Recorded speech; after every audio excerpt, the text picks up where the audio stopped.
श्री शिवाय नमस्तु भयम। दोस्तों, जैसा कि आप सभी लोग जानते हैं कि 12 मार्च 2026 यानी गुरुवार को पड़ रही है चैत्र मास की कृष्ण पक्ष नवमी तिथि। और दोस्तों, यह वह तिथि है जो चैत्र मास में पड़ने वाली सबसे बड़ी तिथि है, क्योंकि यह गुरुवार के दिन पड़ रही है और इसका बहुत ही बड़ा और विशेष महत्व होता है। पूज्य गुरु जी ने कहा है कि अगर कभी भी मौका लग जाए और चैत्र महीने की नवमी तिथि गुरुवार को पड़ जाए तो आप लोगों को 7 चने की दाल वाला उपाय तो अवश्य ही करना चाहिए। इन दोनों का संयोग बहुत ही कम आता है। इसी के साथ में गुरु अपनी शिव पुराण कथा में बताया है कि इस दिन आपको 7 चने की दाल वाला उपाय तो आपको अवश्य ही करना चाहिए, क्योंकि ऐसा दिन पूरे साल में सिर्फ एक ही बार आता है। और दोस्तों, आप सभी लोग जानते हो कि गुरुवार नवमी तिथि का अगर सबसे बड़ा कोई उपाय है तो वह 7 चने की दाल वाला उपाय है। तो दोस्तों, गुरुवार नवमी तिथि के दिन आप लोगों को इस 7 चने की दाल वाला उपाय को जरूर करना है। बहुत लोग होंगे जिन लोगों ने इस उपाय को ना किया हो, मतलब पूरा साल निकल गया, उन्होंने किसी भी दिन इस 7 चने की दाल वाला उपाय को ना किया हो। पर दोस्तों, आपके पास एक आखिरी मौका बचा हुआ है, जो कि 12 मार्च गुरुवार नवमी तिथि के दिन है। इस दिन आप लोगों को इस वाले उपाय को जरूर कर लेना है। भले ही आपने पूरे महीने भर इस उपाय को ना किया हो, पर अगर आपने इस चैत्र महीने के गुरुवार नवमी तिथि के दिन अगर इस वाले उपाय को कर लिया तो आपको इस उपाय को करने का वह फल मिलेगा जिसकी आपने कभी कल्पना भी नहीं करी होगी। इसीलिए आप लोग इस वाले उपाय को एक बार जरूर कर लेना है, ताकि आप लोगों के हाथ से यह मौका ना जा सके और आपको इस उपाय को करने का फल मिल सके। दोस्तों, ये उपाय पंडित जी ने अपनी अभी की ही श्री शिव महापुराण की कथा में बताया है। जी, इस उपाय को आज हम आपको बहुत अच्छे से समझाने वाले हैं। इस वीडियो को देखने के बाद इस उपाय को समझने के आपको कोई और वीडियो को देखने की जरूरत नहीं पड़ेगी। तो चलिए दोस्तों, उपाय को शुरू करते हैं। देखिए, ये इस चैत्र महीने के गुरुवार नवमी तिथि के दिन ये इतना खास होता है, इतना महत्वपूर्ण होता है। देखा गया है कभी कभी बड़े बड़े पूजा पाठ अनुष्ठान से जो मनोकामना पूर्ण नहीं होते, वो चैत्र महीने की गुरुवार नवमी तिथि के दिन एक छोटे से उपाय करने से ही आपकी मनोकामना पूर्ण हो जाती है। और बहुत सारे ने इस उपाय को किया भी है और उनको इस उपाय को करने का फल भी जरूर मिला है। अगर आप लोग भी इस उपाय को करना चाहते हैं तो आप इस उपाय को पहले अच्छे से समझ लेना, सुन लेना, उसके बाद करना। आपको इस उपाय का फल जरूर मिलेगा और इस उपाय को कर लेने से आपके घर में चाहे किसी भी प्रकार की दुख और समस्या क्यों ना चल रही हो, आपको उसका कारण भी नहीं पता है कि भाई ये समस्या किस कारण से चल रही है। उसका कुछ भी कारण हो सकता है, जैसे पितृदोष हो सकता है या किसी भी तरह का मंगल दोष भी सकता है। तो इस दिन आप लोगों को यह वाला उपाय कर लेना है। ये एक ऐसा उपाय है जिस उपाय को अगर किसी विशेष दिन पर किया जाए तो भाई उस विशेष दिन का जो है वह तो हमें मिलता ही मिलता है, पर हमने उस दिन पर इस उपाय को किया है तो हमें उससे भी बड़ा फल मिलता है और फल बहुत जल्दी मिलता है, क्योंकि आप इस उपाय को बहुत ही बड़े और विशेष दिन पर कर रहे हो। तो चलिए अब उपाय के बारे में बात करते हैं, लेकिन उससे पहले आप लोगों को यह जानना आवश्यक है कि आखिर यह उपाय किस समय करना है, किसको करना है और कैसे करना है। तो चलिए हम आगे आपको वीडियो में एक एक करके बता देते हैं। लेकिन उससे पहले अगर आप लोग हमारे चैनल पर पहली बार आए हैं या फिर मेरी आवाज आज पहली बार सुन रहे हैं तो हमारे चैनल सनातन धर्म का संसार को सब्सक्राइब जरूर कर लेना और इस वीडियो को लाइक करके कमेंट बॉक्स में श्री शिवाय नमस्तु भयम ओम नमः शिवाय जरूर टाइप कर देना। तो दोस्तों, इस 7 चने की वाला उपाय को हमें इस गुरुवार नवमी तिथि के दिन कैसे करना है, किसको करना है, किस समय करना है और कहां पर करना है, ये सारे सवालों के जवाब आपको इस वीडियो में मिल जाएंगे। और जो ये वीडियो देखेगा भाई, उसको 7 चने की दाल वाला उपाय जरूर करना चाहिए, क्योंकि इस दिन एक चने की दाल का भी बहुत ही बड़ा और विशेष महत्व होता है। और जब बात आ जाए 7 चने की दाल वाला उपाय की, तो ये सोने पे सुहागा वाली बात हो जाती है और ये एक बहुत ही बड़ा उपाय हो जाता है इस गुरुवार नवमी तिथि का। तो अब दोस्तों, इस 7 चने की दाल वाला उपाय को आखिर करना किसको है, सबसे पहले हम लोग वो बात जान लेते हैं। तो देखो, घर की जो बड़ी माताएं बहनें होती हैं, उन माताओं बहनों में से कोई भी एक बड़ी माता बहन इस वाले उपाय को कर सकती है। और दोस्तों, अगर आप चाहें तो अपने घर में से सभी सदस्यों को भी इस उपाय को करवा सकते हैं। अगर किसी व्यक्ति की खुद की कोई मनोकामना है, खुद की कोई दुख और है जो कि वो अपने लिए ही करना चाहता है, इस वाले उपाय को तो वो खुद अपने लिए भी कर सकता है। बाकी अगर कोई घर में से ऐसा है जो कि अपने पूरे घर परिवार की सुख और शांति के लिए यह वाला उपाय करना चाहता है, तो भाई वो भी कर सकता है, उसमें भी कोई दिक्कत वाली बात नहीं है। कहने का मतलब यह है कि इस उपाय को हर एक सदस्य भी कर सकता है और पूरे घर परिवार के सदस्य के लिए घर की बड़ी माताओं बहनों में से कोई एक माता बहन भी कर सकती है। माताएं बहनें अगर घर में उपस्थित ना हो या वो उपाय ना कर पा रही हो, तो फिर घर का कोई बड़ा सदस्य भी इस 7 चने की दाल वाला उपाय को कर सकता है, चाहे फिर वह पुरुष ही क्यों ना हो, उसमें कोई भी दिक्कत वाली बात नहीं है। उसके बाद में दोस्तों जो अगला प्रश्न निकल कर आता है वो ये आता है इस उपाय को लेकर कि आखिर इस उपाय को हमें किस समय करना है, सुबह के समय करना है कि शाम के समय करना है। तो देखो, इस वाले उपाय को आप लोग सुबह के समय भी कर सकते हो और शाम के समय प्रदोष काल में भी करते हो। अब अगर आप पूछो कि भाई सबसे उत्तम समय कौन सा रहेगा इस 7 चने की दाल वाला उपाय को करने का, तो हम आपसे बस यही कहेंगे कि इस उपाय को आप सुबह के समय करेंगे तो ज्यादा बेहतर होगा। बाकी अगर प्रदोष काल शाम के समय भी करेंगे तो भी अच्छा होगा, उसमें कोई भी दिक्कत वाली बात नहीं है। तो अब दोस्तों जो अगली सबसे बड़ी और महत्वपूर्ण बात आती है वो ये आती है कि सुबह अगर हम उपाय को तो हमें कितने बजे से लेकर कितने बजे तक के बीच में करना है, और शाम के समय प्रदोष काल में करेंगे तो हमें कितने बजे से लेकर कितने बजे के बीच में करना है। तो देखो, सुबह जितनी जल्दी हो सके आप उपाय को करने की कोशिश करना। बाकी अगर किसी कारणवश लेट भी हो जाओ, थोड़ी देर भी हो जाए, तो 10 या 11 बजे तक भी आप उपाय कर लेना, पर 12 बजे से ज्यादा देरी ना हो, ठीक है, इस बात का ध्यान रखना।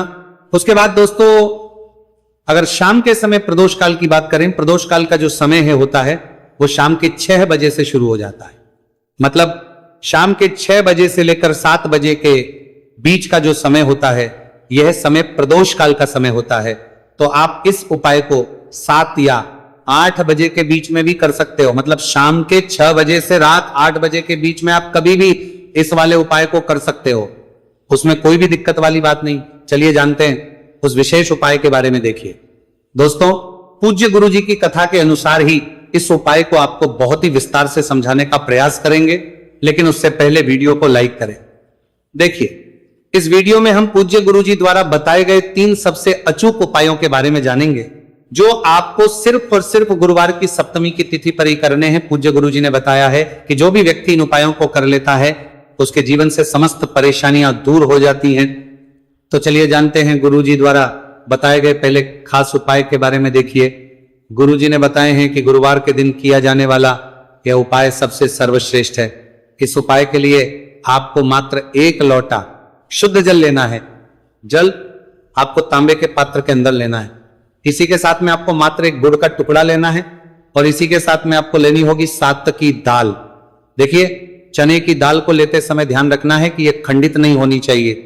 यह चने की दाल जब भी हम गुरुवार के दिन शिवलिंग पर अर्पित करते हैं तो इससे हमारे जीवन के बड़े से बड़े संकट समाप्त होते हैं। अगर हमारे हाथ में धन प्राप्ति की लकीरें नहीं, अगर हमारे जीवन में दुर्भाग्य के अलावा कुछ है ही नहीं, तो गुरुजी ने कहा है कि हम इस व्यासपीठ से आपको यकीन दिलाते हैं कि गुरुवार के दिन जब भी आपकी दाल वाला ये उपाय करते हैं तो इससे महादेव आपके हाथ की लकीरों को भी परिवर्तित कर देते हैं। तो दोस्तों, ये तीनों ही सामग्री लेकर के आपको पहुंच जाना है भगवान शिव के मंदिर में। देखिए, गुरुजी ने बताया है कि इस उपाय को आप सुबह से लेकर के शाम तक किसी भी समय कर सकते हैं। देखिए, शिव मंदिर पहुंचने के बाद आप जो 1 गुड़ का टुकड़ा लेकर के गए हैं, सबसे पहले तो आपको उसे जल के पात्र के अंदर डाल देना है और आपको महादेव का स्मरण करते हुए ये 1 लोटा जल धीरे धीरे शिवलिंग पर अर्पित करते जाना है। साथ ही साथ आपको श्री शिवाय नमस्तु भयम इस मंत्र का भी जाप करते रहना है। कम से कम 11 बार आपको इस मंत्र का जाप अवश्य करना है। अब दोस्तों, आपके पास जो चने की दाल है उन्हें आपको एक एक करके शिवलिंग पर अर्पित करते जाना है। चने की दाल आप एक एक करके भी समर्पित कर सकते हैं और एक साथ भी शिवलिंग पर अर्पित कर सकते हैं। देखिए, चने की दाल को समर्पित करने के बाद आपको बृहस्पति शवर महादेव से प्रार्थना कर लेनी है कि हमारे जीवन में जो भी संकट समस्या चल रही है, हम जो भी कार्य करते हैं उसमें हमें बार बार असफलता मिलती है, रुकावटें संकट जीवन में लगातार बने हुए हैं, चारों तरफ से सिर्फ और सिर्फ निराशा ही हाथ लग रही है। तो अपने दुर्भाग्य को दूर करने के आपको बृहस्पति शवर महादेव से प्रार्थना कर लेनी है। पूज्य गुरुजी ने कहा है कि इस गुरुवार के दिन ये चमत्कारी उपाय करके देख लेना और आप स्वयं देखेंगे कि एक या 2 महीने के अंदर आपके जीवन का जो दुर्भाग्य है वो समाप्त होना प्रारंभ हो जाएगा। अब दोस्तों हम जान लेते हैं दूसरे विशेष और चमत्कारी उपाय के बारे में। देखिए, इस उपाय के लिए आपको मात्र एक तुलसी जी की लकड़ी लेनी होगी। अगर आपके पास पहले से ही तुलसी जी की लकड़ी है तो उसका उपयोग आप कर सकते हैं, और यदि आपके घर में तुलसी जी का पौधा सूखा हुआ है तो वहां से भी आप तुलसी जी की मात्र एक लकड़ी ले सकते हैं। देखिए, इस उपाय के लिए आपको मात्र एक मिट्टी का दीपक लेना है। इसमें आपको शुद्ध घी का प्रयोग करना है और इस दीपक के अंदर आपको ये जो तुलसी जी की लकड़ी है इसे रख देना है। इस लकड़ी को आपको पूरा घी के अंदर डुबो देना है, चारों तरफ अच्छे से घी लगा देना है और आपको इस दीपक के अंदर इस लकड़ी को रख लेना है। देखिए, यदि आपको ऐसा लगता है कि तुलसी जी की जो लकड़ी है वो बहुत ही जल्दी से जल जाती है तो आपको एक कार्य करना है। आपने जो तुलसी जी की लकड़ी ली है उस पर आपको पूरी पर अच्छे से रुई लपेट देना है, यानी कि कॉटन जो होती है उसे अच्छे से लपेट देना है, जिससे कि ये जो लकड़ी है दिखाई ही ना पड़े। तो इस लकड़ी के ऊपर आपको लपेट लेनी है। अब इसी लकड़ी के ऊपर जो आपने रुई लपेटी है उस पर आपको अच्छे से घी लगा लेना है और उस दीपक के अंदर आपको इसे डाल देना है। अब देखिए, इस दीपक को आप भगवान विष्णु के वहां पर भी प्रज्वलित कर सकते हैं या फिर भगवान विष्णु के किसी भी स्वरूप के सामने आप इसे प्रज्वलित कर सकते हैं या फिर आपके घर में जो माता तुलसी जी का पौधा है वहां पर भी इस दीपक को आप प्रज्वलित कर सकते हैं। पूज्य गुरु जी ने कहा है कि जो भी व्यक्ति इस 12 मार्च 2026 गुरुवार की नवमी तिथि पर यह तुलसी जी की लकड़ी का दीपक प्रज्वलित कर देता है तो उसके जीवन में कभी भी धन संपदा की कमी नहीं होती है। देखिए, ये जो उपाय है आपने फाल्गुन में नवमी तिथि पर किया होगा, लेकिन इस बार चैत्र मास की नवमी तिथि है। गुरुवार के दिन, गुरुवार का दिन भगवान विष्णु को समर्पित होता है और ये जो दीपक है हम विशेषकर भगवान के निमित्त ही प्रज्वलित कर रहे हैं। तो इस दीपक को आप इस महीने की गुरुवार की नवमी तिथि पर भी प्रज्वलित कर सकते हैं। देखिए, ये जो दीपक है विशेषकर आपको शाम के समय यानी कि सूर्यास्त के बाद ही करना है। अब दोस्तों हम जान लेते हैं गुरुजी द्वारा बताए गए तीसरे बहुत ही चमत्कारी और विशेष उपाय के बारे में। देखिए, इस उपाय के लिए आपको एक बेलपत्र लेनी है और इसी के साथ में आपको 2 शमी पत्र लेना है। देखिए, आप जो बेल लेंगे वो कहीं से भी खंडित नहीं होनी चाहिए, इस बात का आपको विशेष रूप से ध्यान रखना है। देखिए, मान लीजिए कि यदि आपके पास बेलपत्र नहीं है तो आप भगवान शिव के शिवलिंग पर चढ़ी हुई बेलपत्र को पुनः शुद्ध जल से धोकर के उसका उपयोग भी कर सकते हैं। इसी के साथ में आपको मात्र थोड़ा सा लाल चंदन लेना होगा। देखिए, सभी सामग्री लेकर के अब आपको पहुंच जाना होगा भगवान शिव के मंदिर में। देखिए, भगवान शिव के मंदिर में पहुंचने के बाद आपके पास जो एक बेलपत्र है उसकी चिकनी साइड में आपको देखिए, आप सभी को पता है कि बेलपत्र में 3 पत्तियां होती हैं। तो बेलपत्र की जो ऊपर वाली बड़ी पत्ती होती है और नीचे वाली जो 2 छोटी पत्तियां होती हैं उसकी चिकनी साइड पर आपको, यानी कि जो छोटी पत्तियां होती हैं वहां पर आपको एकाएक शमी पत्र जो आप लेकर आए हैं उन्हें छोटी पत्तियों के ऊपर रख देना और इन्हीं शमी पत्र के ऊपर आपको लाल चंदन की एक बिंदी लगा देनी है। अब आपको ये जो बेलपत्र है इसी ओटी पत्तियों के ऊपर रख देना, प्रकार से शिवलिंग पर अर्पित कर देनी है। लेकिन आपको बेलपत्र को समर्पित करते समय गतिमान का नाम लेना है। देखिए, गतिमान जो है वो हनुमान जी के छोटे भाई हैं और पूज्य गुरु जी ने बताया है कि गतिमान का नाम लेकर ही आपको यह उपाय करना है, क्योंकि आपके शरीर के जो भी रोग हैं उन्हें भगवान गतिमान दूर करने वाले इस उपाय को करने के बाद आपकी जो भारी से भारी बीमारी है वो भी भगवान गतिमान की कृपा से दूर होने वाली है।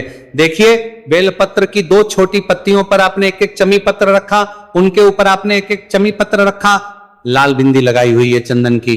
तो इसी प्रकार से आपको यह बेलपत्र शिवलिंग पर अर्पित कर देना है। भगवान गतिमान का स्मरण करते हुए, गतिमान भगवान का स्मरण करते हुए आपके शरीर में या फिर आपके घर किसी भी सदस्य के शरीर में जो भी रोग हैं उस रोग को दूर करने के लिए आपको भगवान से प्रार्थना कर लेनी है और फिर आपको वापस अपने घर आ जाना है। देखिए, इस उपाय के लिए गुरुजी ने कोई भी निश्चित दिन निश्चित समय नहीं बताया है, तो इस उपाय को आप किसी भी दिन कर सकते हैं। आप लगातार इस उपाय को किसी भी दिन कर सकते हैं और हफ्ते में केवल 1 दिन भी कर सकते हैं। गुरुजी ने कहा है कि यदि आपकी सालों पुरानी बीमारी है वो भी भगवान गतिमान की कृपा से दूर हो जाएगी। तो दोस्तों, इस प्रकार से आज के इस वीडियो में हमने आपको गुरुवार की इस नवमी तिथि पर किए जाने वाले 3 बहुत ही चमत्कारी उपाय बताए हैं, जो भी आपके लिए उचित है, सरल है, उसे आप कर सकते हैं। तो दोस्तों, ये थे पूज्य गुरु जी द्वारा बताए गए कुछ बहुत ही खास उपाय। अगर आपको जानकारी अच्छी लगी हो तो वीडियो लाइक करिएगा। मिलते हैं फिर एक नए वीडियो के साथ। श्री शिवाय नमस्तु भयम।